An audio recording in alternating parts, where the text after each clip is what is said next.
তো আজকে আমি চলে এসেছি কলকাতার আলিপুর মিউজিয়াম, প্রচুর ফেমাস একটা জায়গা। আজকে রবিবারে আবার আমি এখানে চলে এসেছি। আমি একা আসিনি, আজকে আমার সাথে রয়েছে ওই ভদ্র মানুষটা। এই দেখতেই পাচ্ছ তোমরা, আমার পেছনে রয়েছে আলিপুর মিউজিয়াম। এখন ওপেন হয়নি, আর 6 মিনিট পর ওপেন হবে। তো কি বার বন্ধ থাকে, কটা থেকে খুলে কটায় বন্ধ হয়, সবকিছুই বলবো আজকের ভিডিওতে। আর টিকিট মূল্য কত, লাইট শো কখন হয়, কোনটা থেকে আসলে সুবিধা হয়, কোনটা থেকে বাস রুট পাওয়া যায়, কোনটা থেকে বাস আসে, হাওড়া শিয়ালদা, সবকিছুই বলবো ভিডিওতে। তো ভিডিওটা এন্ড পর্যন্ত দেখতে থাকো। আলিপুর মিউজিয়ামের সামনেই কিন্তু পার্কিং রয়েছে। তোমরা যদি বাস নিয়ে আসো, কেউ 4 হুইলার নিয়ে আসো, বাইক নিয়ে আসো, কোনো সমস্যা হবে না। পার্কিং রয়েছে পার ঘন্টা হিসেবে। বাইকের জন্য 5 টাকা, আর 4 হুইলারের জন্য পার ঘন্টা হিসেবে 10 টাকা, এবং বাসের ক্ষেত্রে পার ঘন্টা হিসেবে 20 টাকা। Outside food is not allow. তোমরা কিন্তু বাইরে থেকে খাবার নিয়ে ভিতরে প্রবেশ করতে পারবে না। আলিপুর মিউজিয়ামের ম্যাপ দেওয়া হয়েছে, কোন দিকে কি আছে না আছে সব কিছু তোমরা দেখে নিতে পারো, যাতে না তোমাদের খুঁজতে অসুবিধা হয়। এখন আমি টিকিট কাউন্টার থেকে টিকিট কেটে নিচ্ছি। আর তোমরা যদি সাথে করে ব্যাগ নিয়ে আসো, ব্যাগ নিয়ে কিন্তু ভিতরে প্রবেশ নেই, তো ব্যাগ টিকিট কাউন্টারে রেখে দিতে হবে। তো আমিও ব্যাগ নিয়ে এসেছিলাম, টিকিট কাউন্টারে ব্যাগটা রেখে দিলাম। গেট থেকে ঢুকে ঠিক এরকমটা দৃশ্য দেখতেই পাচ্ছ।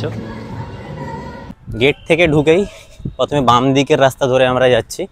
এখানে আজকে আমরা কিন্তু 1800 শতকের 1900 শতকের অনেক পুরনো স্মৃতি আজকে দেখতে চলেছি, তোমাদেরকেও আজকে দেখাতে চলেছি।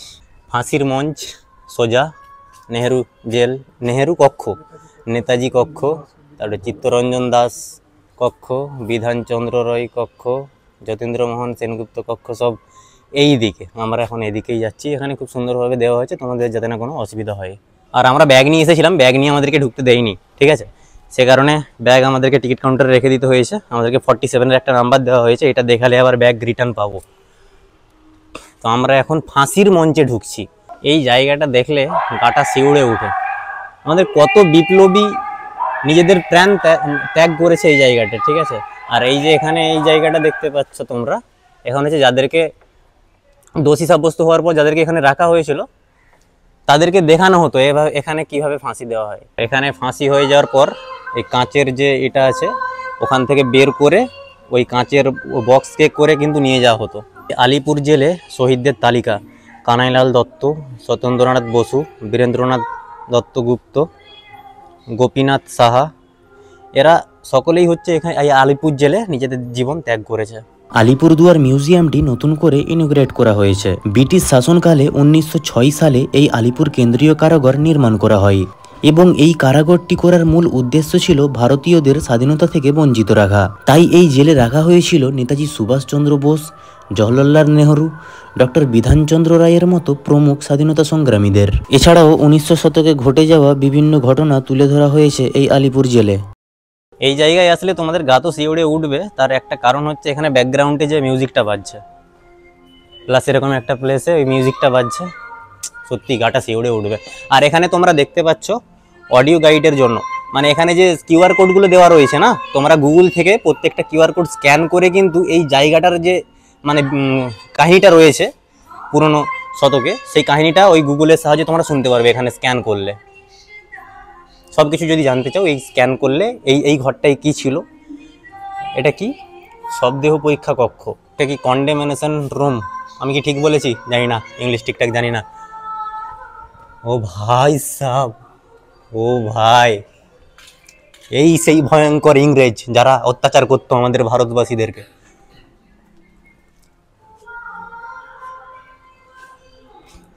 কারোই লৌহ পাঠ। এই একটা কারাদণ্ড ঘর, যেখানে শরীফুল ছিল, এই বেরিয়ে যাচ্ছে। ক বছর ছিলিস ভাই এখানে? 5 বছর।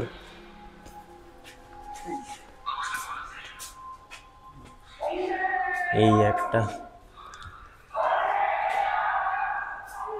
মানে এখানে যেসব বিপ্লবীদেরকে রাখা হতো আমাদের ভারতবর্ষে, তাদের কিন্তু এই রুমের মধ্যেই ঘুমাতে হতো, রুমের মধ্যেই স্নান করতে হতো, রুমের মধ্যেই এখানে বাথরুমরা সব এক জায়গায়, ঠিক আছে? মানে কতটা কষ্টে ছিল তারা।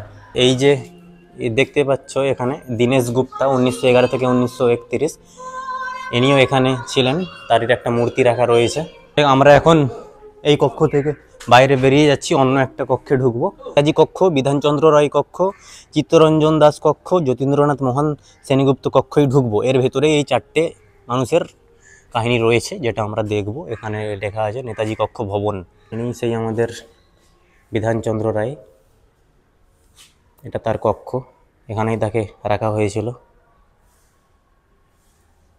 5ই সেপ্টেম্বর 1930 থেকে 16ই জানুয়ারি 1931 পর্যন্ত ছিলেন এখানেই।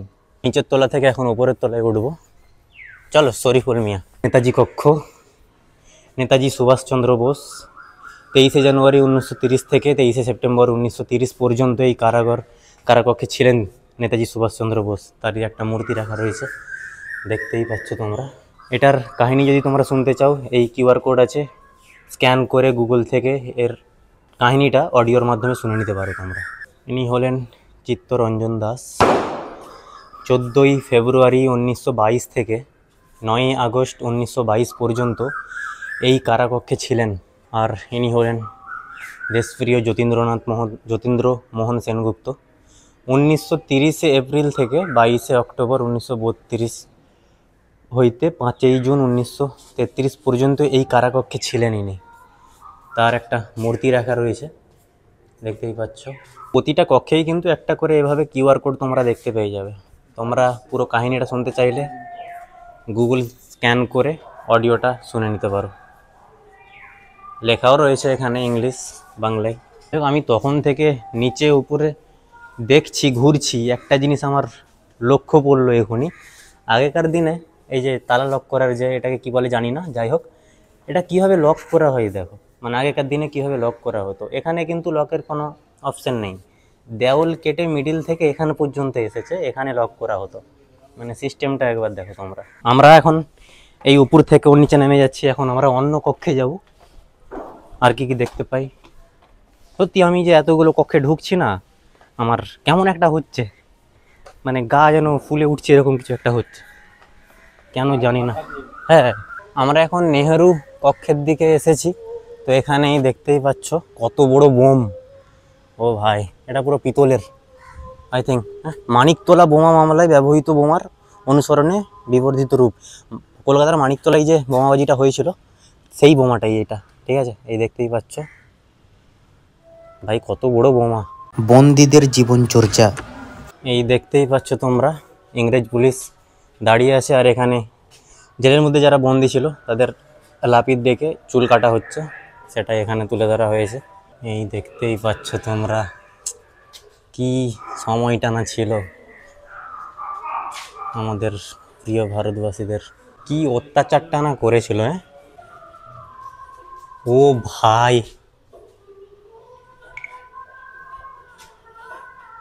এই দেখতেই পাচ্ছ তোমরা কত কষ্টের মধ্যে জীবন কাটিয়েছিল।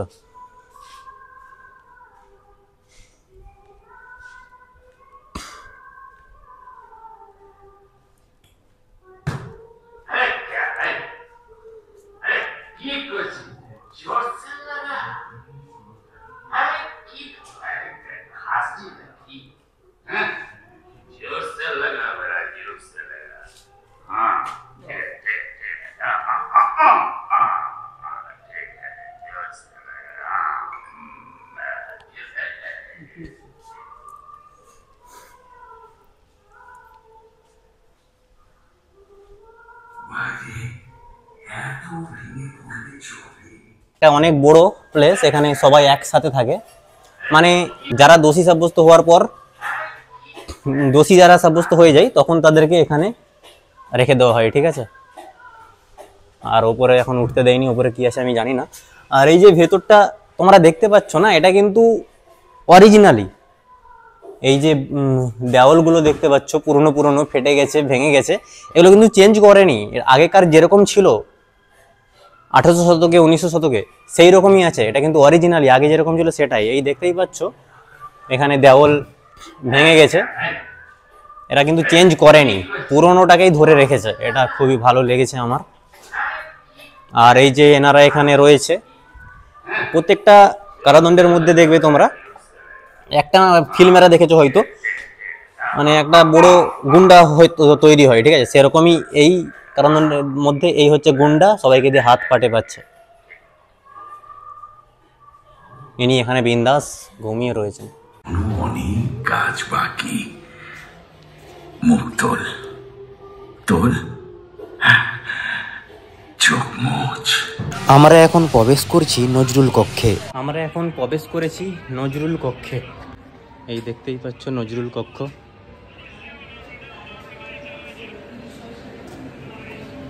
এখানে তিনি এখন বই লিখছেন, গল্প লিখছেন।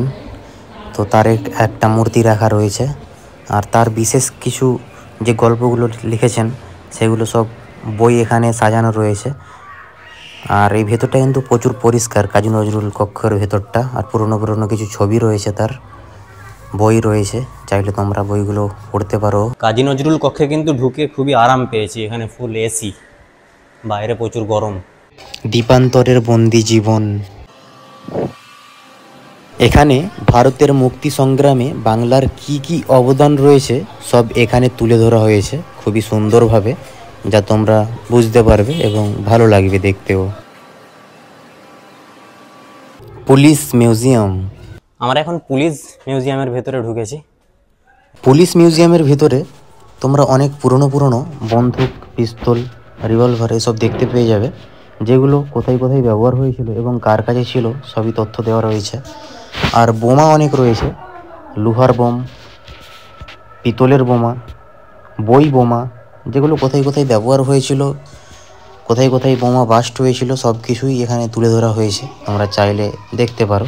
আর এখানে হচ্ছে জেলের মধ্যে যে আসামিগুলোদেরকে নিয়ে কাজ করানো হতো, জেলের মধ্যে যেসব কাজ হতো সেসব কাজ এখানে এদেরকে করানো হচ্ছে।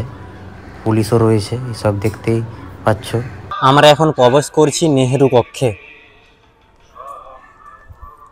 আমাদের ভারতের প্রথম প্রধানমন্ত্রী জওহরলাল নেহেরু,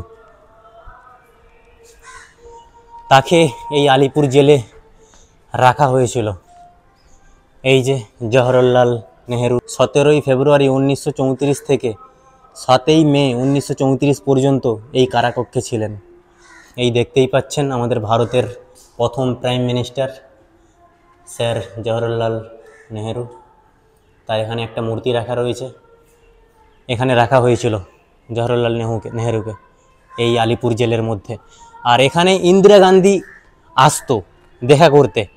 এই দেখতেই পাচ্ছেন ঠিক এখানেই বসে থাকতেন ইন্দিরা গান্ধী, আর এখানে এসে জওহরলাল নেহেরু স্যার আসতেন, দেখা করতেন, কথা বলতেন। আইন অমান্য করার জন্য জওহরলাল নেহেরু স্যারকে এই জেলে বন্দি করা হয়েছিল। এই যে এখানে লেখা রয়েছে ইংলিশ, বেঙ্গলি, যেটা খুশি সেটা পড়ে নিতে পারো। আলিপুর মিউজিয়ামের ভেতরে কিন্তু রেস্টুরেন্টও রয়েছে, কফি হাউসও রয়েছে। এবার বলি কবে কবে খোলা থাকে। সোমবার বাদে প্রতিদিনই খোলা থাকে, 6 দিন খোলা থাকে, সোমবার বন্ধ থাকে। দুপুর 12টা থেকে সন্ধ্যা 6:30 পর্যন্ত খোলা থাকে সোমবার বাদে। টিকিট মূল্য পার হেড 30 টাকা করে। ভিক্টোরিয়া মেমোরিয়ালে যেরকম লাইট শো হয়, এখানেও ঠিক লাইট শো হয় পার হেড 100 রুপিস। তো লাইট শোর সময় হচ্ছে মঙ্গলবার থেকে শুক্রবার সন্ধ্যা 6:30টার পর থেকে শুরু হয় লাইট শো। আর তোমরা কীভাবে আসবে? হাওড়া থেকে, কলকাতার সব জায়গা থেকে বাস অ্যাভেলেবেল। হাওড়া থেকে 37 নম্বর বাস ধরে আসতে পারো। আমরা হাওড়া থেকে এসেছিলাম, আলিপুর জেলের সামনে আমাদেরকে নামায়নি, ইকবাল মোড় বলে আছে, ওখানে নামিয়ে দেবে। ওখান থেকে 5 মিনিটের রাস্তা, ওখান থেকে হেঁটে চলে আসা যায়। আর আলিপুর জেল মিউজিয়ামে ঢোকার ঠিক বাম পাশেই রয়েছে কফি হাউস। আমরা এখন বেরিয়ে গেলাম আলিপুর জেল মিউজিয়াম থেকে। তো ভিডিওটা যদি ভালো লেগে থাকে অবশ্যই লাইক, কমেন্ট, শেয়ার আর সাবস্ক্রাইব।